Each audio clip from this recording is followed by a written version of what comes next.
Admiral Kate Morrison looked out the window of her ship at the strange alien vessel floating in space. The alien ship was huge and made of what looked like crystal. It glowed with soft blue light that pulsed like a heartbeat. Her own ship, the HFY Defiance, looked tiny next to it. Captain Ryan Blake walked up to her. His face was serious. "Admiral, they want to talk again," he said. Kate nodded. The aliens had been talking to Earth for 6 long months. At first, everyone was excited. Humans had finally met other intelligent life in the universe, but the excitement did not last long. The aliens called themselves the Galactic Harmony Coalition. They said they spoke for over 400 different alien species across the galaxy. They claimed they had kept peace in space for 3,000 years. No wars, no fighting, just peace. It sounded wonderful. But there was a catch. A big catch. Commander Lisa Hayes came onto the bridge. She was Earth's best diplomat and had been talking to the aliens for weeks.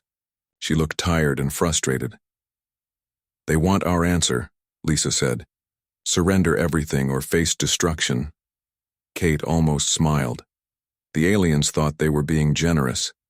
They offered to let humans live if they gave up all their weapons, all their spaceships, and agreed to obey alien rules forever. Humans would become servants to the Great Coalition. When Earth said no, when humans said they wanted to be equals and not servants, the aliens were shocked. No one had ever said no to them before. "Show me the message again," Kate said. The big screen lit up. A tall, thin alien appeared. Its skin was pale blue, and its eyes were large and black. This was High Arbiter Zelnath of the Zephyrians. He spoke, in perfect English, but his voice was cold as ice. "People of Earth," the alien said, "you have refused our generous offer. This is unwise. For 3,000 years, the Coalition has brought peace to the galaxy. Every species has joined willingly, once they understood the benefits." Kate raised an eyebrow. Willingly was an interesting word choice. The alien continued. "You have 72 hours to reconsider. Surrender all military assets, accept integration as a client species, or face the consequences." The screen showed images of the alien fleet. Thousands of massive ships filled space around Earth's solar system. Each ship was the size of a small city.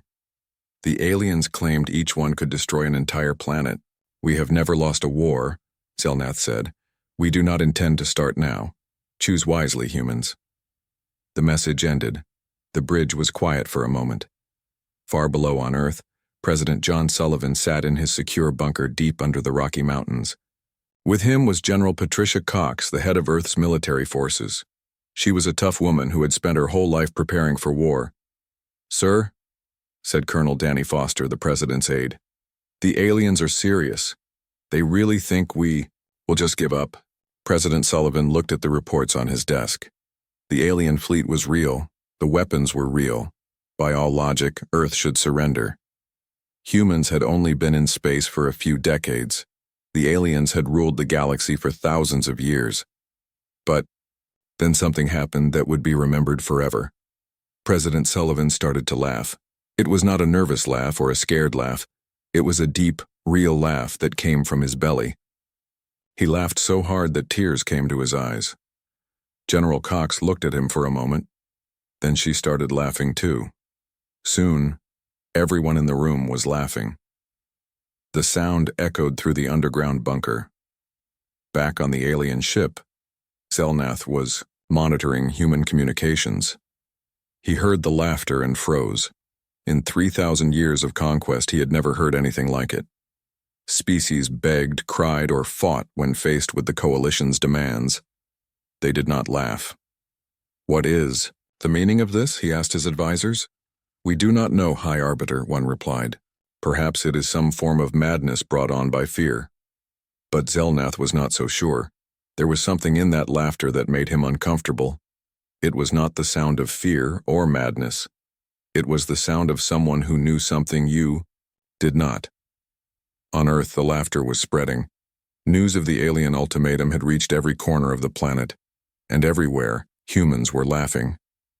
Not because they thought it was funny, but because they had been waiting for this moment their whole lives. While the galaxy enjoyed 3,000 years of peace, humans had been preparing for war. Every human child learned about the possibility of alien contact.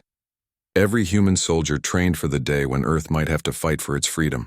The aliens had made a mistake. They assumed that because humans were new to space, they were weak. They thought that because Earth had no galactic empire, it had no power. They were wrong. General Cox wiped tears from her eyes and looked at her staff. "Gentlemen, ladies," she said, "send word to all commands. Operation Earthrise is now active." Around the world, secret military bases came to life. Ships that had been hidden in deep space received coded messages. Weapons that had been built in secret were powered up and ready. The aliens had given humans 72 hours to surrender. They had no idea that humans had been preparing for this moment for generations. They had no idea what was about to hit them. Kate Morrison stood on her ship's bridge and smiled. The alien vessel still floated nearby, probably wondering why humans found their threat so amusing. "Ryan," she said to her captain, "send a message to the alien ship." "What should it say, Admiral?" Kate's smile grew wider. "Tell them we said no. Tell them we are not interested in their peace. And tell them that if they want a war, we are happy to give them one." The message was sent. On the alien ship, Zelneth received it and felt something he had not experienced in a very long time. Fear. The 3,000-year peace was about to end, and it was going to end with human laughter. The alien fleet arrived exactly 72 hours later. Fleet Commander Veltar of the Draconis Confederacy led the attack from his massive flagship called the Eternal Judgment. The ship was bigger than most human cities and covered in weapons that could turn planets into dust. Lieutenant Commander Jake Peters sat at his post on the human ship UES Retribution. He watched his screens as thousands of alien ships took positions around Earth. They formed a perfect circle in space, surrounding the planet completely. "They really think this will be easy," Jake said to his friend at the next station. Admiral Morrison was now in charge of all human ships defending Earth. She had 200 ships under her command. To the aliens, this looked like a joke. Their fleet had 10,000 ships. Each alien ship was much bigger than any human ship. Captain Beth Johnson commanded a small human destroyer called the UES Vigilant. Her ship was tiny compared to the alien monsters floating in space around them, but she was not worried, she was excited. "All ships, this is Admiral Morrison," came the voice over the radio. "Remember your training. Remember what we practiced. Today we show the galaxy what humans can do." Beth smiled and turned to her crew. "You heard the Admiral. All stations ready." The aliens fired first. Massive beams of energy shot through space toward the human ships. The beams were so powerful they could cut a mountain in half. The aliens expected to destroy the entire human fleet in one attack. What happened next shocked every alien in the galaxy. The energy beams hit the human ships and did nothing. The ships glowed for a moment where the beams struck them, then returned to normal. Not one human ship was damaged, not even scratched. Commander Steve Taylor had spent 15 years working on the technology that protected the human ships. While other humans built weapons, he built defenses. He studied how materials behaved under extreme conditions. He learned from Earth's deepest oceans and hottest deserts. The result was something he called molecular cohesion fields. The technology made human ship hulls almost impossible to destroy. The alien weapons so feared across the galaxy were useless against them. On the alien flagship, Fleet Commander Veltar stared at his screens in disbelief. "Fire again," he ordered. The aliens fired a second time, then a third. Each time, the human ships absorbed the energy and kept flying. The alien commanders began to panic. Their weapons had never failed before. Then the humans fired back. Human weapons were different from alien weapons. They were simple, crude, and brutal. Instead of energy beams, humans used solid chunks of metal fired at incredible speeds. The aliens called them primitive. The aliens were wrong. The first human railgun rounds hit the alien ships at nearly the speed of light. The chunks of metal, no bigger than a person's fist, punched through alien shields like they were made of paper. They tore through the hull of the alien ships and came out the other side. Alien ships began to explode. Captain Johnson watched as her small destroyer's single railgun destroyed 3 alien cruisers with 3 shots. Each shot took only seconds to reach its target. Each shot was perfectly aimed. Each shot was deadly. "Target the big one," she told her weapons officer, pointing at a massive alien battleship. The railgun fired. The metal projectile hit the alien ship right in the center. The entire vessel, big enough to hold 1,000,000 aliens, broke in half and exploded in a ball of fire. Across the battlefield, human ships were doing the same thing. Small human destroyers were killing massive alien dreadnoughts. Human cruisers were destroying entire alien squadrons. The aliens had never faced weapons like this. Their shields, designed to stop energy weapons, were useless against solid projectiles moving at such incredible speeds. Their thick armor, meant to absorb laser fire, was torn apart by the kinetic energy of the human rounds. In 6 hours, half the alien invasion fleet was floating wreckage. The survivors were in full panic. Admiral Morrison watched the battle from her command ship. She felt no joy in the destruction, but she felt satisfaction. Humans had been called primitive by these aliens. They had been told to surrender or die. Now the aliens were learning what human primitive technology could do. Fleet Commander Veltar, his flagship damaged and his fleet destroyed, sent a desperate message to his home world. "The humans are not what we expected," he transmitted. "Request immediate reinforcements. Repeat, we need help now." But it was too late for Veltar. A human heavy cruiser had locked onto his ship. The UES Sovereign, commanded by Captain Rex Bailey, fired a full spread of railgun rounds. The eternal judgment pride of the alien fleet was reduced to scrap metal in seconds. As the battle ended, the few surviving alien ships tried to escape.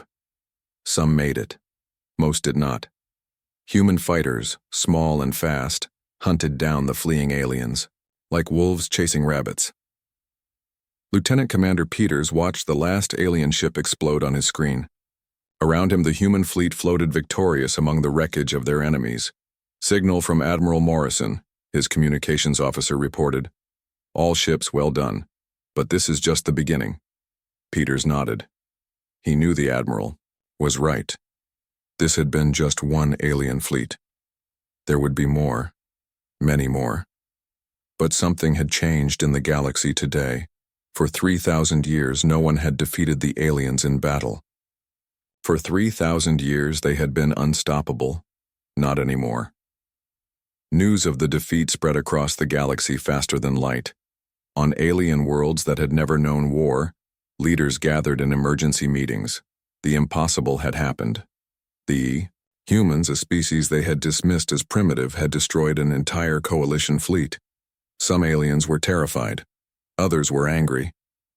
But a few, on worlds that had been conquered long ago and forced into the coalition, felt something they had not experienced in centuries. Hope. The 3,000-year peace was indeed over.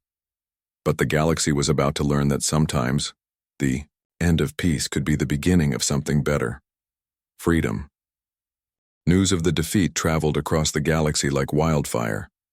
On the waterworld of Aquatica Prime, Chancellor Zora of the Oceanic Federation called an emergency meeting. Representatives from 400 alien species appeared as holograms in the Great Council chamber. Their faces showed fear, anger, and confusion.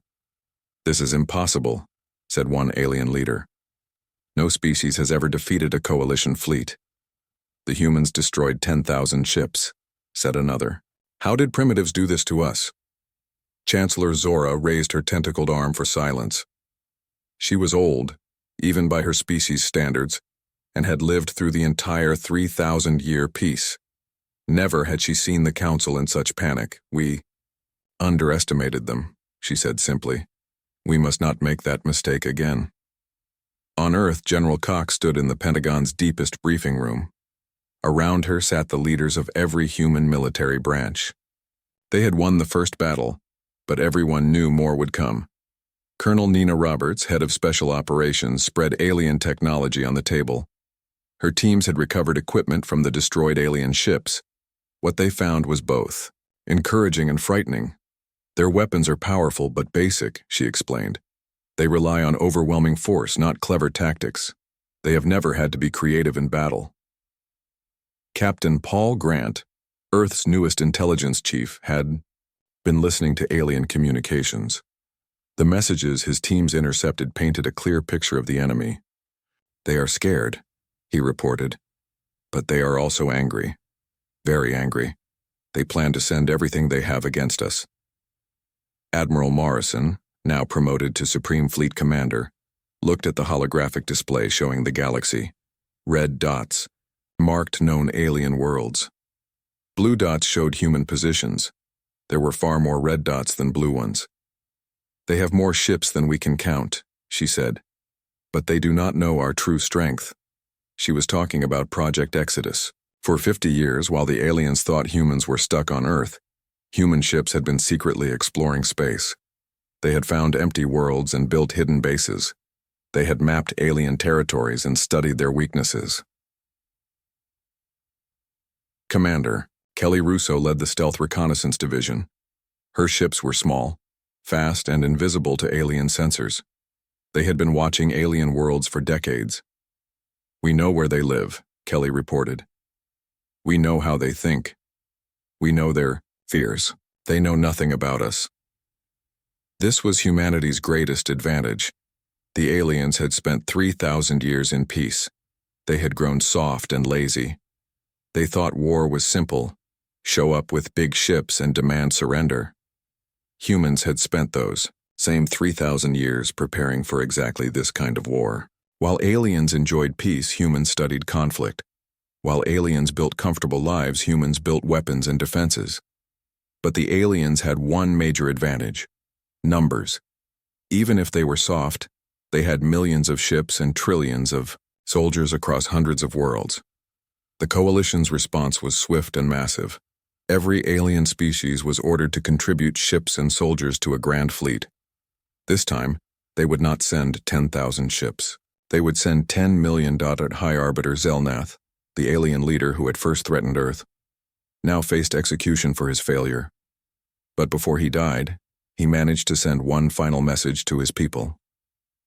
You do not understand what you are fighting, he warned. These humans are not like other species. They do not fight to conquer worlds. They fight to survive. And they have been preparing for this war since before our peace began. The other alien leaders ignored his warning. How could a species that had never left their home system threaten a galactic empire? How could primitives who had just learned to travel between stars challenge civilizations that were ancient when Earth was young? They would learn the answer soon enough. General Cox called her staff together for the final briefing before the next phase of the war. The room was filled with humanity's best military minds, people who had spent their lives studying warfare while the galaxy slept in peace. The aliens are gathering everything they have, she announced. Intelligence suggests they are building a fleet of 2 million ships. They plan to destroy not just Earth, but every human in the galaxy. The room was quiet.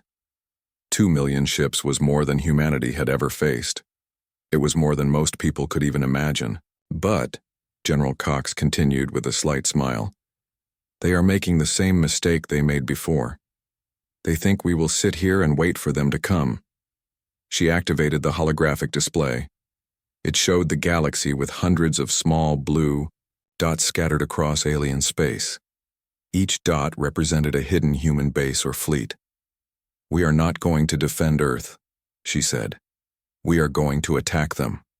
The plan was bold and dangerous. Instead of waiting for the aliens to bring their massive fleet to Earth, human forces would strike first.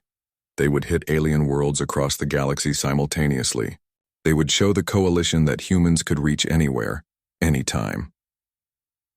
Captain Rex Bailey, who had destroyed the alien flagship in the first battle, was given command of the first strike force. His target was the Zephyrian homeworld of Crystallis, where the Coalition government lived. Remember, Admiral Morrison told him, we are not monsters like they think we are. Do not target civilians. Hit their infrastructure, their communications, their ability to coordinate. Show them they are not safe anywhere. Lieutenant Amy Chen, Bailey's tactical officer had studied the target for months. Crystalis had 12 billion aliens living on it. They had never seen war. Their world had no real defenses because they believed their military was invincible. That was about to change. Across the galaxy, similar conversations were happening on other human ships. Strike teams were preparing to hit alien worlds that had known only peace for thousands of years. The aliens were about to learn what war really meant. The coalition believed they were gathering the largest military force in galactic history. They thought they would crush the humans with overwhelming numbers. They did not know that while they were gathering their forces, human ships were already in position around their most important worlds. They did not know that their communications networks had been infiltrated. They did not know that their supposedly secret military plans were being read by human intelligence. The aliens had declared war on humanity expecting an easy victory. Instead, they were about to discover that humans had been preparing for this war longer than most alien civilizations had existed. The second phase of the war was about to begin, and this time, the aliens would not be attacking. They would be defending. The second alien fleet was massive beyond imagination. Grand Admiral Corvex of the Stellar Dominion commanded 2 million ships in what the Coalition called the Great Cleansing Fleet. Every alien species had contributed their best warships and most experienced crews. They would not repeat the mistakes of the first battle. But when the Great Fleet arrived at Earth's solar system, they found it almost empty. Only a few hundred human ships remained to defend the planet. The massive human fleet that had destroyed the first alien armada was nowhere to be seen. "Where are they?" Corvex demanded of his intelligence officers. "Where is the human fleet?" His officers had no answer.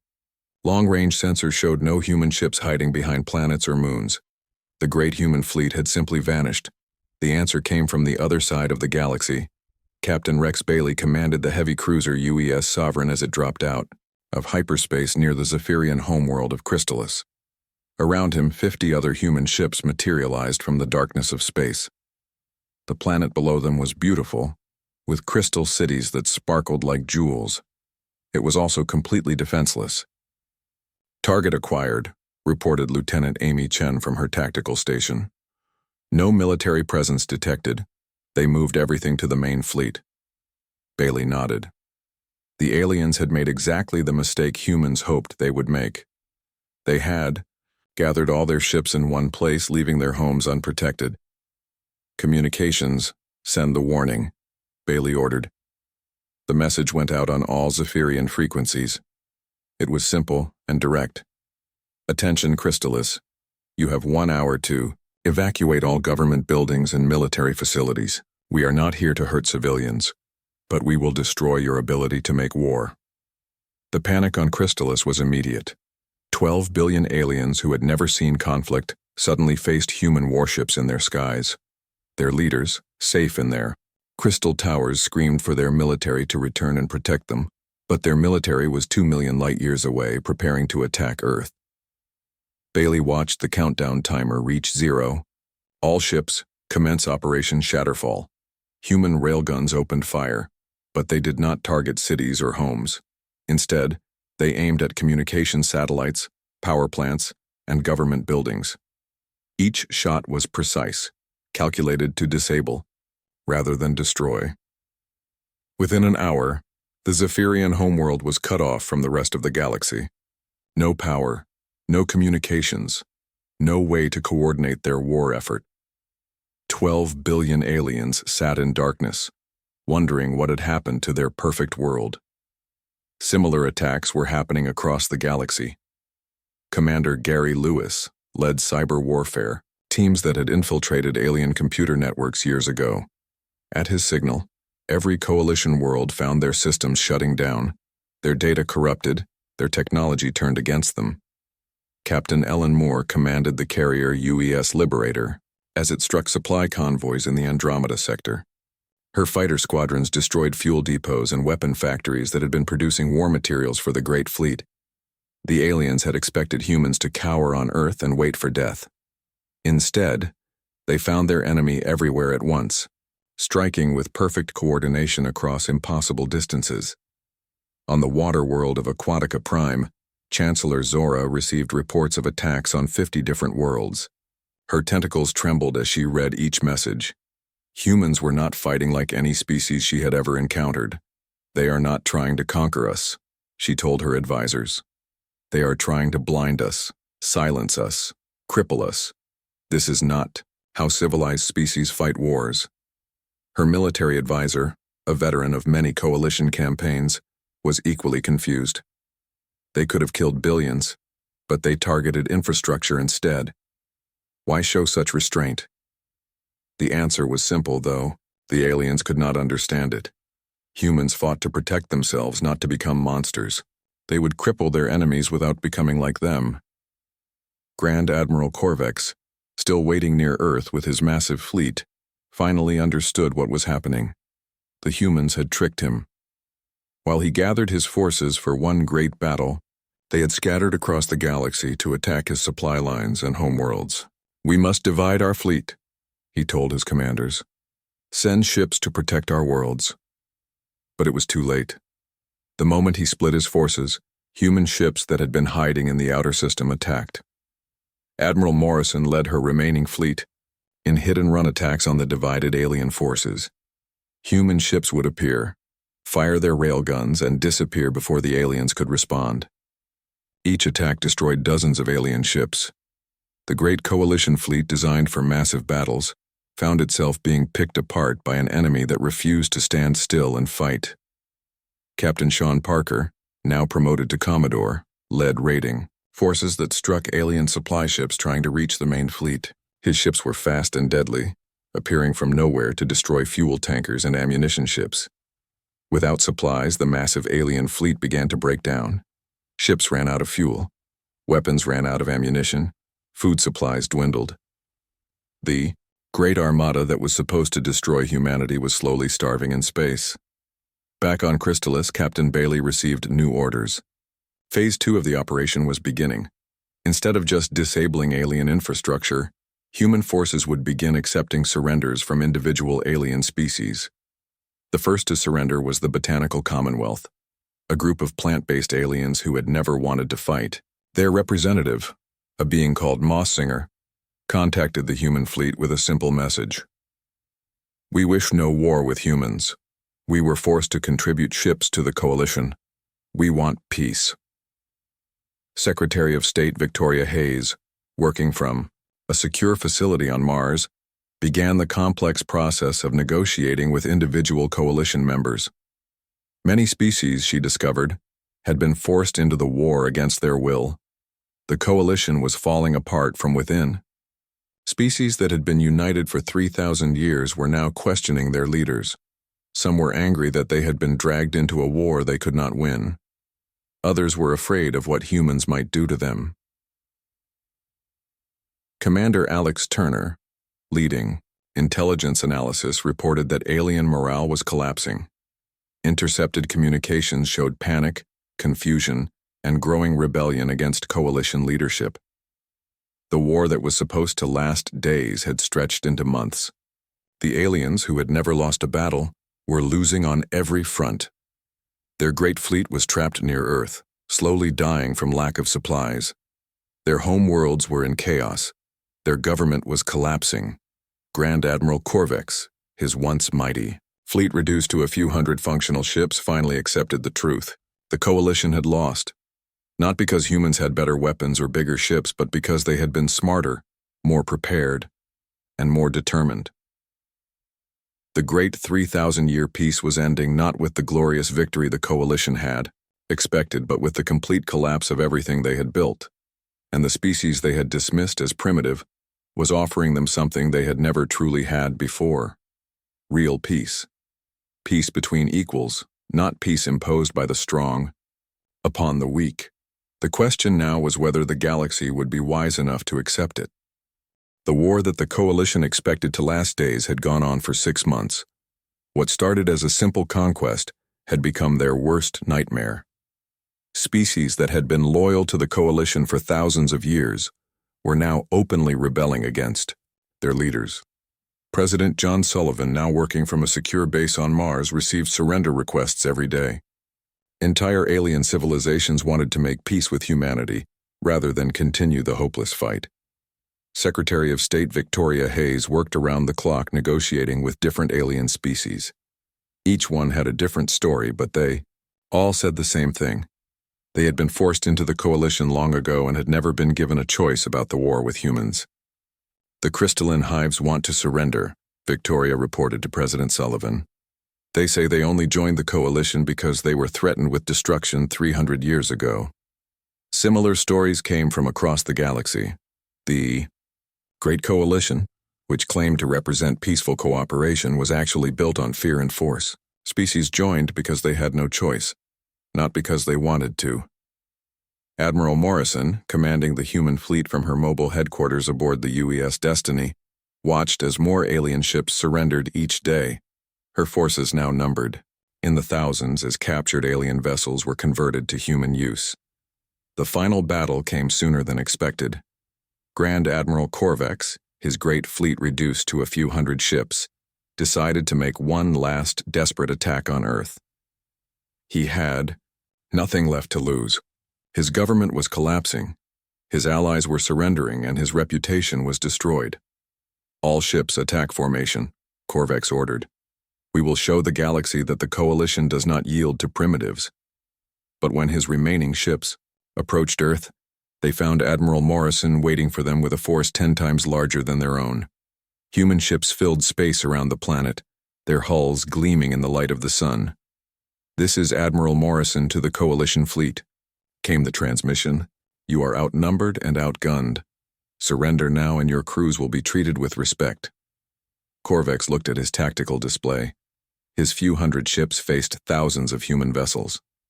Many of the human ships were actually converted coalition vessels, crewed by aliens who had switched sides. For a moment, the old alien commander considered surrender. Then his pride took over. "Coalition fleet, attack," he ordered. The battle was short and brutal. Human railguns tore through what remained of the coalition fleet like lightning through clouds. Corvex's flagship, the Infinite Glory, lasted less than 5 minutes before human weapons reduced it to scrap metal. General Patricia Cox, watching from her command center on Earth, felt no joy in the destruction. Every alien ship that died meant thousands of lives lost. But they had given humanity no choice. The last coalition ship exploded in a ball of fire. The great fleet that was supposed to conquer humanity was gone. The 3,000-year peace was officially over, and the coalition had lost everything. But the real work was just beginning. President Sullivan called for a gathering of all species, both human and alien, to discuss the future of the galaxy. The meeting was held on Harmony Station, a neutral space platform that humans had built specifically for peace talks. Hundreds of alien species sent representatives. Some came as former enemies seeking mercy. Others came as new allies wanting partnership. All of them came because they had no other choice.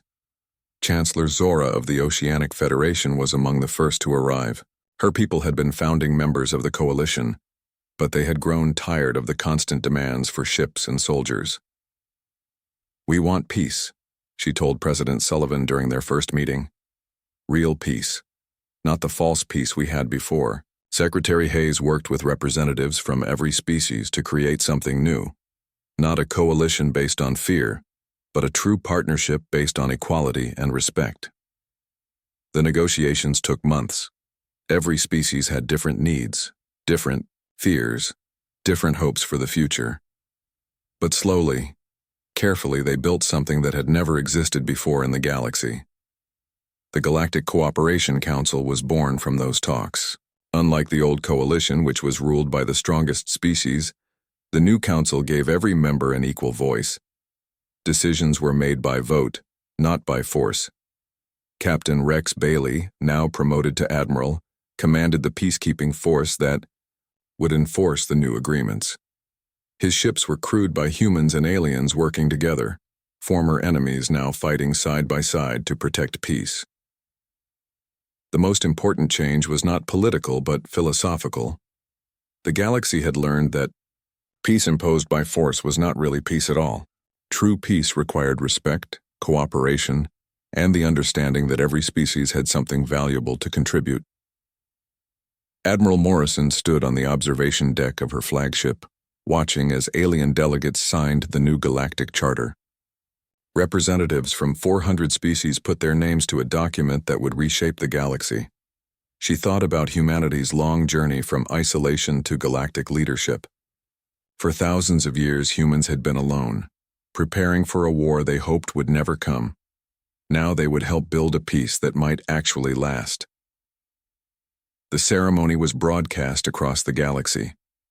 On worlds that had known only the coalitions, rule people watched as their leaders promised to work together as equals. On Earth, humans celebrated not conquest but the chance to build something better. But perhaps the most important moment came when a young Zephyrian student asked Admiral Morrison a question that would be remembered for generations. Why did humans show mercy when they could have destroyed us all? Morrison smiled and gave an answer that would become the foundation of the new galactic order. Because peace built on fear ends when the fear goes away. Peace built on respect lasts forever. Years later, historians would mark the human arrival as the end of the old galaxy and the beginning of the new. The Coalition's forced peace had lasted 3,000 years. The Council's chosen peace would last much longer, and in the deepest vaults of human military command, files remained sealed that contained the full extent of humanity's preparations. The galaxy celebrated its new freedom, but humans remembered the lesson of history. Peace was precious, but it had to be protected, and humanity would never again be caught unprepared.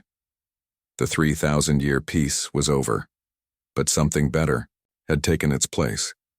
A future where all species could laugh together, not because they found threats amusing, but because they had found something worth celebrating. Hope.